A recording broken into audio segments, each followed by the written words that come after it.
when we're going down our path or our road to discovering who we are now, being 40, 45, 50, 55, 60, 65, and onward, this, I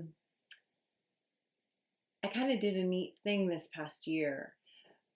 Every year for the past about 12, 15 years, I have chosen a word in January that I try to stay true to for the year.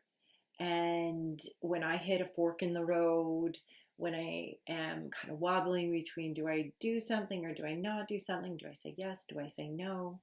I think about that word, and that word helps me make a decision. It's a word that I choose to really honor. And so, therefore, I put a lot of thought into that word at the beginning of the year.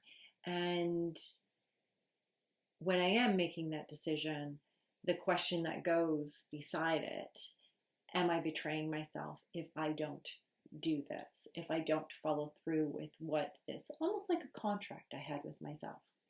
Well, this past year, my word was uncomfortable. And holy cow, I did not realize what I was stepping into when I chose that word. So, as decisions came up, I would make a decision, do I do this or not? And if I don't do it, am I okay with it? Does it feel easy? Am I floating down the river? That's my example of ease. If I do it, um, what does that feel like?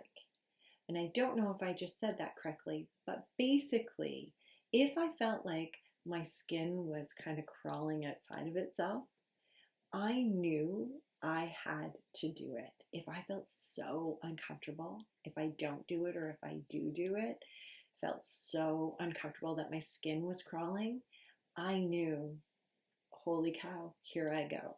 I'm doing it. And boy, did I have some really amazing experiences because I pushed myself and I really honored what that word was.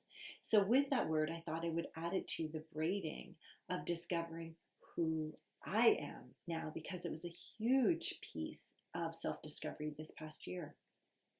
So, when we look in the three pieces of the braiding, I look at uncomfortable. Am I uncomfortable? Am I just uncomfortable enough to step out and do something new? What would that look like? What is enough to just push a bit of growth?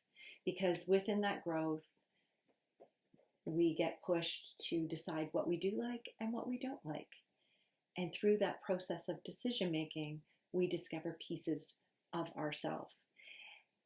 And then we kind of step into a bigger piece of not just discovering who I am, it's of what I am. What do I stand for? And what has heart and meaning? What feels good? What doesn't feel good? What no longer feels good? What felt great last year does not feel great this year. So that combination of stepping into uncomfortable, really looking at what feels good and what doesn't, can equate to a piece of freedom. And that freedom piece is, I think, what everybody wants: male, female, young, older, that floating, that discovery, that being, speaking as you are. So perhaps that braiding of stepping into some uncomfortable, stepping into that uncomfortable and looking at, do I want that? Do I not want that? What did that do? Starting to ask these questions can then braid in freedom as you step and practice and practice and practice stepping into who I am now.